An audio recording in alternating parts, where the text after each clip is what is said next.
a to je takový to, jak jsem napsala o takových těch věcech, čeho se dopouští překladatel, když překládá, protože si myslím, že to je vtipný jako pro všechny asi. A jmenuje se ten blog, se jmenoval Na tváři úsměv, v očích slz. Máma byla učitelka angličtiny a táta spisovatel. A protože se mi od každého líbil kousek, přála jsem si už od raného dětství stát se překladatelkou.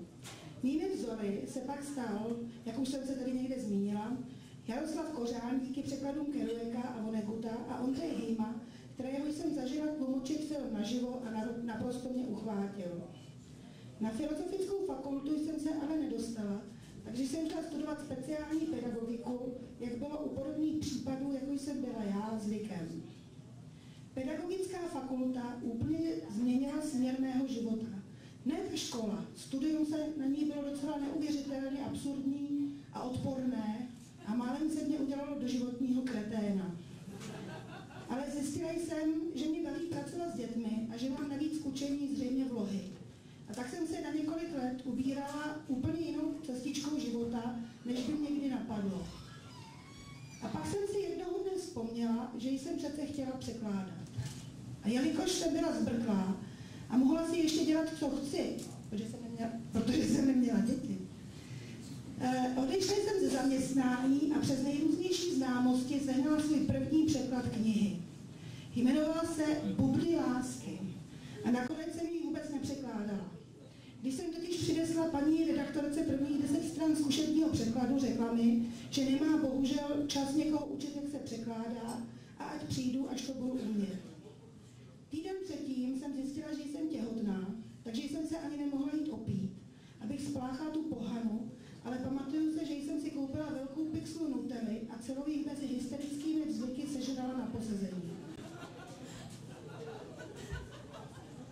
Uplynulo několik let a já tu sedím u počítače a hrdě v kolonce zaměstnání uvádím překladatelka a titulkářka, jako Kořán a Hejma. Akorát o pár úrovní níž. Překládám knihy určené k rychlé spotřebě a titulky nahazují k televizním pořadům zábavního kanálu BBC. Reality shows, seriály, sitcomy, dokumenty. Občas nějaká detektivka, ta bývá za odměnu. Ale furt lepší, než 2 roky překládat kvalitní knihu, zbláznit se z toho a nakonec ještě platit pokutu za pozdní dodání překladu, jako se to stalo jednomu mému kamarádovi. On dostal za to cenu potom za ten překlad, ale...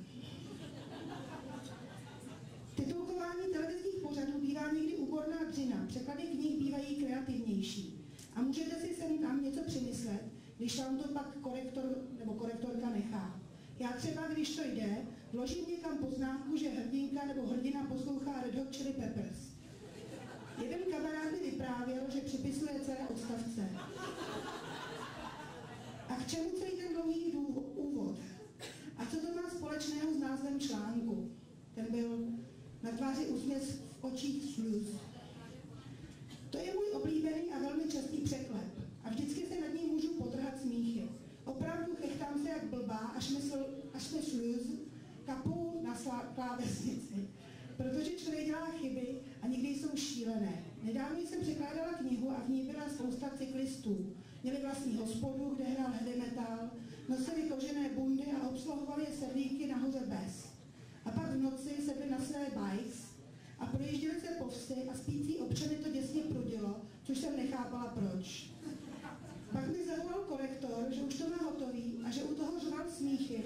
A jestli to myslí vážně, se pak mi fakt vůbec nedošlo, že to jsou motorky. Jo a haha, v tu chvíli do toho všechno konečně zapadlo a ty knihy dostaly jakýsi takový smysl. Vůbec nechápu, jak se mi to mohlo stát. Od té doby, co se živím tutelkováním, mnohem víc sleduju dabých a už špatně nahozených titulků řvu jako tur. A mnohem líp si dokážu představit, proč a jak asi dochází k různým chybám. Onehdy jsem se dívala na televizi a šerif řekl, je 8:30, měli bychom jít. A když to pronášel, na obrazovce byl záběr na hodiny, které zcela jasně ukazovaly 9:30. Prostě překladatel neviděl film, vysvětlovala jsem svému muži, psal překlad jen podle skriptu a jelikož anglicky se řekne 8:30, tak se úplně lidsky spletl. Ovšem záhadou je, jak mohl ty hodiny přehlédnout pak i člověk, co přepisuje věty, úpravce. Aby šli hercům do pusy, neviděl je režisér a nakonec ani ten herec, co šerifa daboval. Nejspíš to bylo všem úplně ukradený. A konečně se dostávám k tomu, proč píšu tento článek. Včera jsem se na diskuzi uveřejnila ukázky neskutečných vět, které se objevily v překladech nakladatelství Harlekin. A objevil se názor, že by to byla škoda, kdyby si je nemohli přečíst i ostatní. Tak se omlouvám za ten záhodlouhý úvod a k věci. Toto kolo je pro pobavení mezi překladateli. Ukázky z překladů pro nakladatelství Harlekin. Hrstka úředně vyhlížejících osob neopatrně vešla pod džíp v marném pokusu ho zastavit. Když jí rukama mu padl za prsa, vyklenula se proti němu hladová a vybízející. Jak prsty putoval k jejím nohám, z hrdla jí unikla jemná pára.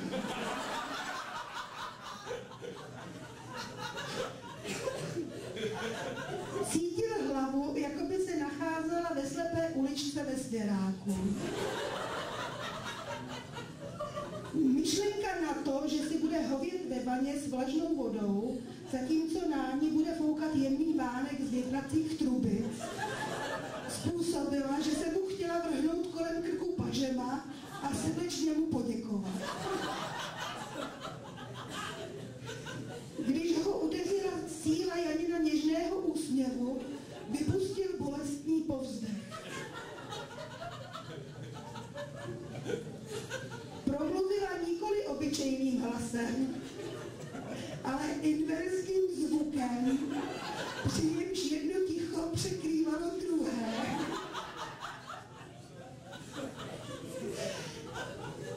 Když spatřila nechutnou krutost v jeho tmavých očích, projel jí záblesk pocitu nebezpečí.